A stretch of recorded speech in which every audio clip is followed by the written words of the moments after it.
दोस्तों, आज का सेशन बहुत ही महत्वपूर्ण होने वाला है क्योंकि आज हम जानेंगे द हिंदू एडिटोरियल पढ़कर हम प्रश्नों के उत्तर कैसे लिखें। दोस्तों, हम एडिटोरियल तो पढ़ लेते हैं, उसे समझ भी लेते हैं, लेकिन हमें ये नहीं पता होता कि उसे क्वेश्चन में कैसे लिखना है। तो इसी पर आज हम बात करेंगे। ये आपके सामने एक मैंने क्वेश्चन रखा है एग्जाम्पल के लिए। तो 2022 का ये क्वेश्चन है। इसकी एग्ज़ाम डेट थी 17 सितंबर 2022। क्वेश्चन देख लेते हैं।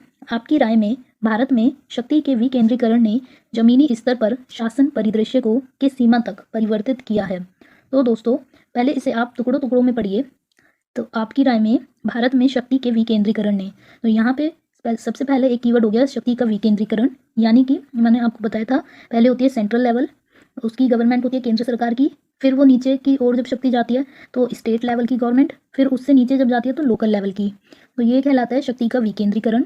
तो ये जो विकेंद्रीकरण हुआ है, यानी कि एक केंद्र से हटकर शक्ति जब बट जाती है उसे विकेंद्रीकरण कहते हैं। तो उसने जमीनी स्तर पर, यानी कि निचले स्तर पर, जो कि हमारे यहाँ काम होता है जमीनी स्तर पर, उस पर शासन के परिदृश्य को, एक तीसरा वर्ड यहाँ आ गया शासन का परिदृश्य, तो इसे किस सीमा तक परिवर्तित किया है। दोस्तों, यहाँ आपको जो शक्ति का विकेंद्रीकरण हुआ है उसकी वजह से जो शासन में बदलाव आए हैं उस पर आपको बात करनी है। तो दोस्तों, इसके बारे में एक द हिंदू का एडिटोरियल आ चुका है जिस पर मैंने वीडियो बना रखी है। तो उसमें जो बताया गया है वो ही डायरेक्ट ये क्वेश्चन से रिलेट करता है। तो वो जो एडिटोरियल है उसमें मैंने बताया हुआ है कि जो 73 संविधान संशोधन हुआ था और जो 74 संविधान संशोधन हुआ था वो क्या था, उसमें क्या मुद्दे थे जो कि अभी वर्तमान में मुद्दे चल रहे हैं। जो पंचायत की चुनौतियां थी, तो मैंने आपको बताया था कि पंचायत में शासन के लेवल पर बहुत चुनौतियां हैं। जो पंचायत के सरपंच होते हैं उन्हें फंड मिलने में दिक्कत आती है और उन्हें काफ़ी जगह साइन कराने होते हैं। तो यही होता है शासन का परिदृश्य कि ज़मीनी स्तर पर जो पंचायतें हैं या लोकल बॉडीज़ हैं उन्हें कैसी बाधाएं आ रही हैं, क्या चुनौतियां आ रही हैं और उसकी वजह से विकास में जो देरी हो रही है वो क्यों हो रही है। तो आप चाहें तो वो एडिटोरियल देख सकते हैं, लिंक डिस्क्रिप्शन बॉक्स में दिया गया है। और दोस्तों, जो भी एडिटोरियल हम पढ़ते हैं उसके सामने मैं आपको उसका कौन से जीएस पेपर से रिलेट करता है वो बताती हूँ। तो उस हिसाब से उसके रिलेटेड क्वेश्चन आपको सॉल्व करने होते हैं। चुनौतियाँ हैं जो उसमें वे फॉरवर्ड है, जो मैंने आपको समझाया हुआ है उस टाइप से आपको लिखना है। तो ये आज आपका जो क्वेरी था कि हम द हिंदू एडिटोरियल पढ़ लेते हैं लेकिन उन्हें उत्तरों में नहीं लिख पाते हैं, इस बारे में थोड़ा चर्चा करनी थी। आज के द हिंदू एडिटोरियल पर चलते हैं। अगर आपका कोई भी सवाल हो जो ना समझ में आया हो तो आप कमेंट बॉक्स में मुझे बताइएगा। तो आज का संपादकीय विश्लेषण यानी द हिंदू एडिटोरियल है, भारत के लिए सौर ऊर्जा सबसे अच्छा विकल्प नहीं है। ये आपके मेंस पेपर 3 से रिलेटेड है। और आज के द हिंदू एनालिसिस में हम जानेंगे प्रसंग जो कि है सौर ऊर्जा। दूसरा, भारत के लिए सोलर ऊर्जा सबसे अच्छा विकल्प क्यों नहीं है। कोयला, सौर और कुछ गणनाएं, कुछ डाटा, यानी कि जो विद्युत, जल विद्युत के समर्थन में लेकर कुछ विचार रखते हैं। निष्कर्ष, प्रीवियस एडिटोरियल का एमसीक्यू सॉल्यूशन और आज का एडिटोरियल बेस्ड एमसीक्यू। तो प्रीलिम्स में ये पर्यावरण से जुड़ा हुआ है और मेंस पेपर में 3 वाले में है संरक्षण, पर्यावरण, प्रदूषण और शरण, पर्यावरण प्रभाव का आकलन। इस इकाई से ये संबंधित है। दोस्तों, अगर आपने चैनल सब्सक्राइब नहीं किया हुआ है तो कर लीजिए ताकि आपको द हिंदू एडिटोरियल डेली मिलता रहे। ये सौर ऊर्जा का एक इमेज है जो मैंने यहाँ लगाया है। तो यहाँ सन की एनर्जी, जो सन की रेज होती हैं वो पहले सोलर एनर्जी पे पड़ती हैं। इनमें फोटोवोल्टाइक छोटे छोटे से सेल्स लगे होते हैं, सोलर सेल्स। उसके बाद ये कंट्रोलर से होते हुए फिर हमारे बैटरी में स्टोर होती हैं, क्योंकि दोस्तों रात में तो सूरज होता नहीं है, इसलिए इन्हें स्टोर करना काफ़ी महंगा और मुश्किल होता है। तो ये बैटरी में स्टोर होती हैं। उसके बाद हमारे पास ये इन्वर्टर मीटर से होते हुए आती हैं। तो प्रसंग हमारा सौर ऊर्जा है।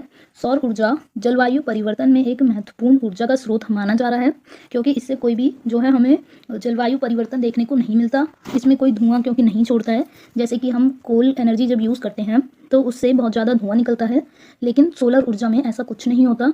तो इसलिए सोलर ऊर्जा को यूज़ करने के लिए बहुत ज़्यादा प्रोत्साहन दिया जा रहा है।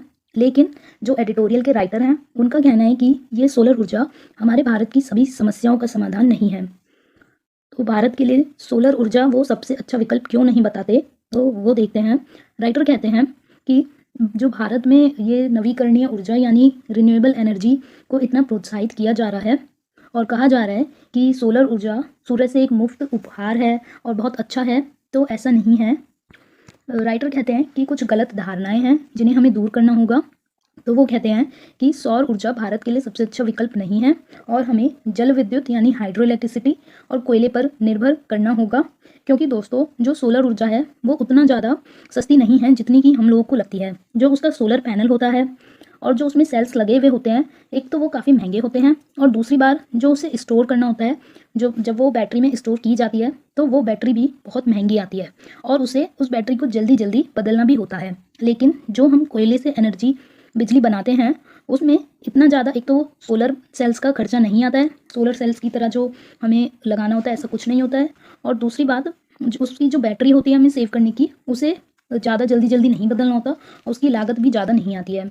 तो राइटर यहाँ यही कह रहे हैं कि एक तो वो सस्ती है कोयले से जो हम बिजली बनाते हैं, और दूसरी बात उसमें ज़्यादा झंझट भी नहीं होता, जैसे कि सोलर ऊर्जा के लिए हमें पैनल लगाओ फिर सेल उनमें लगाओ। तो इस तरीके से जो राइटर हैं वो कहना चाहते हैं कि हमें केवल सोलर एनर्जी पर निर्भर रहें, ऐसा नहीं हो सकता, हमें कोयले की एनर्जी और हाइड्रो इलेक्ट्रिसिटी पर भी ज़्यादा उस पर विचार करना होगा। हालांकि राइटर ये मानते हैं कि कोयले से जो हम बिजली बनाते हैं उससे काफ़ी ज़्यादा पर्यावरण प्रदूषण होता है, काफ़ी नुकसान भी होता है, लेकिन राइटर का कहना है कि केवल जो हम इस पे सोलर ऊर्जा पे निर्भर रहेंगे तो विकास नहीं हो पाएगा। हमें अगर विकास करना होगा तो सोलर ऊर्जा के बजाय कोयले की एनर्जी और हाइड्रो इलेक्ट्रिसिटी का भी यूज़ करना होगा। तो राइटर दूसरा दोष बताते हैं कि सोलर बिजली आंतरिक है और कोयले की बिजली निरंतर है, यानी कि जो सोलर एनर्जी है वो केवल हमें दिन में मिलेगी जब सूरज होगा, तो एक तो वो बरसात में हमें नहीं मिल पाएगी, और दूसरी बात जैसे ठंड होती है तो ठंड में भी कई बार सूरज नहीं निकलता है उतना ज़्यादा, उसकी तेज रोशनी नहीं होती है, तो वो आंतरायिक है, मतलब हमेशा के लिए वो नहीं मिलती है सोलर ऊर्जा, केवल जब सूरज की किरणें चमकेंगी हमें तभी मिलेगी, बरसात में नहीं मिलेगी और ठंड में भी कम मिलेगी। लेकिन कोयला जो है वो निरंतर रहेगा, तो वो हमें ज़्यादा दे सकता है और उसकी हम ज़्यादा यूज़ कर सकते हैं। तो बैटरी द्वारा जो उसमें भंडारण होता है उसको भी ज़्यादा उसकी लागत होती है, ज़्यादा उसमें खर्चा आता है। हालांकि सौर ऊर्जा के जो समर्थक हैं वो चाहते हैं कि कार्बन ज़्यादा, कोयला ज़्यादा ना यूज़ हो, लेकिन यहाँ राइटर का मानना है कि अगर हमें विकास करना है तो हमें बाकी कोल एनर्जी और हाइड्रो इलेक्ट्रिसिटी पर भी ध्यान देना होगा, वरना हमारा अगर सोलर एनर्जी ही केवल यूज़ करेंगे तो उससे हमारा खर्चा ज़्यादा होगा और विकास फिर उतना नहीं हो पाएगा। तो भारत सरकार ने 2021 में ग्लासगो में आयोजित UNFCCC COP26 में 5 लक्ष्य दिए थे जो कि पर्यावरण से, क्लाइमेट चेंज से रिलेटेड थे। तो ये हम जान लेते हैं दोस्तों। इस टाइप के जो आते हैं ना, ये आप अपने मेंस के आंसर में डाल सकते हो, तो इससे आपका आंसर थोड़ा अच्छा सा बन जाता है। तो ग्लोबल वार्मिंग को 1.5 डिग्री तक सीमित रखना होगा हमें, ये इसके लक्ष्य हैं कुछ UN COP के। Long term net zero target तक पहुंचना, मतलब जो ग्रीन हाउस गैसों का हम उत्सर्जन कर रहे हैं उसे उत्सर्जन को बिल्कुल जीरो कर देना होगा और केवल 1.5 डिग्री से ज़्यादा ग्लोबल वार्मिंग नहीं होना चाहिए। कम आय वाले देशों को $100 बिलियन विकासशील देश और जो अविकसित देश हैं उन्हें देना होगा, ताकि वो जो उनका विकास रुका हुआ है वो और ना रुके। इसके चक्कर में रिन्यूएबल एनर्जी जो सौर ऊर्जा का ऊपर निर्भरता है, अगर वो करेंगे तो उसके लिए खर्च चाहिएगा, तो इसलिए जो विकसित देश हैं उन्हें $100 बिलियन देना होगा। ऊर्जा उत्पादन के लिए कोयले पर चरणबद्ध तरीके से निर्भरता कम करनी होगी और ऊर्जा के नवीकरणीय स्रोतों में निवेश करना होगा। तो कोयले की ऊर्जा, सौर ऊर्जा, उससे रिलेटेड कुछ डाटा हैं, ये भी आप अपने आंसर्स में डाल सकते हैं। तो कुछ उद्यमी शोधकर्ता जो कि ISI और अन्य KE सोमनाथन ये नेम है, उन्होंने PM 2.5 के कारण जो मौतें होती हैं उस पर एक शोध किया था और उसमें उन्होंने पाया कि जो ये ग्रीन हाउस गैस निकलती हैं इससे बहुत ज़्यादा हमें नुकसान तो होता है और इनकी वजह से जो बीमारियां होती हैं वो बहुत मौतों का कारण भी बनती हैं। तो जब संभावित पीड़ितों से पूछताछ की गई कि जो ये प्रदूषण के कारण आपकी मृत्यु की संभावना है उसके लिए आप कितना भुगतान करना चाहेंगे, यानी कि इसके कारण जो पॉल्यूशन है उसके कारण जो हमें बीमारियां वगैरह होंगी या मृत्यु की संभावना होगी उसके लिए कितना हमें भुगतान करना होगा, तब इस शोध में पाया गया कि ये 1 करोड़ तक भी पहुंच सकता है, इतना ज़्यादा हमें नुकसान होगा। तो ये कुछ डेटा था इस शोध का। इस प्रकार जो भंडारण यानी बैटरी की जो लागत है वो काफ़ी ज़्यादा आने के कारण हमें लोगों को गुमराह नहीं करना होगा, और सौर ऊर्जा जो है बहुत अच्छा विकल्प तो है, लेकिन वो वित्तीय रूप से या आर्थिक रूप से या हमारे पैसों के रूप से वो व्यवहार्य नहीं है, क्योंकि उसमें बहुत ज़्यादा खर्च आता है। और जो ये सौर ऊर्जा है इसे सरकार अभी सब्सिडी दे देकर या इसमें छूट दे देकर खुद खर्च उठाती है आधा, और उसके बाद ये बिजली की कंपनियों से उन्हें इसके द्वारा बिजली बनाने को कहती है। तो इसलिए राइटर कहते हैं कि आधा खर्च तो सरकार को ही उठाना पड़ रहा है, इसलिए हमारे लिए सस्ती नहीं है और इसकी वजह से हमारी धीमी प्रगति हो रही है। इसलिए जो राइटर हैं उनका मानना है कि हमें इस पर उतनी निर्भरता नहीं करनी चाहिए ताकि हमारा विकास हो। तो अपनी निर्भरता कोल पर और हाइड्रो इलेक्ट्रिसिटी पर करनी चाहिए।